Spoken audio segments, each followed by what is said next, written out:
Matamshi ya rais mstaafu Uhuru Kenyatta katika chuo kikuu cha Makerere, Uganda hivi majuzi ya kuwarai vijana kupinga uongozi mbaya na kuokoa mataifa yao kwa kuwania viti vya kisiasa yameonekana kuzua tumbo joto miongoni mwa wandani wa Rais William Ruto, ambao sasa wanadai rais mstaafu anawachochea vijana.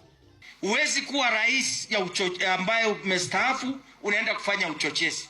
Sisi pia tunasema shetani afanye namna gani? Yes, nafasi ipatiwe rais wa nchi hii aendeshe Kenya jinsi yeye aliendesha Kenya. Ndio unajifanya sasa wewe umekuwa mwerevu sana, umekuwa mjuaji, wewe ndio wa kuelekeza vijana, kuchochea vijana, piganeni, mpiganie sisi haki yetu. Viongozi hao waliokuwa Pokot Magharibi na Vihiga walimkashifu Uhuru kwa kile wanachodai ni kuendelea kujihusisha na siasa za nchi licha ya kwamba amestaafu.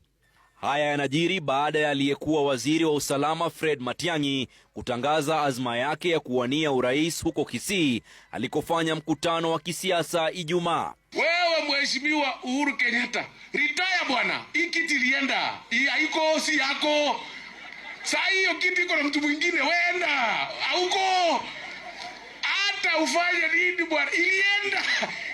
Wanadai kwamba juhudi ya viongozi wa upinzani kubuni mrengo wa kisiasa sio tishio kwa serikali ya Rais Ruto na kwamba hawana chochote cha kuwafaa wa Kenya. Ati hao ndio watu ambao wanapanga njia ya kutoa Mheshimiwa Rais Ruto kwa kazi, na hao ndio chanzo ya shida ya Kenya, kwa sababu wamekuwa serikalini hizi miaka zote.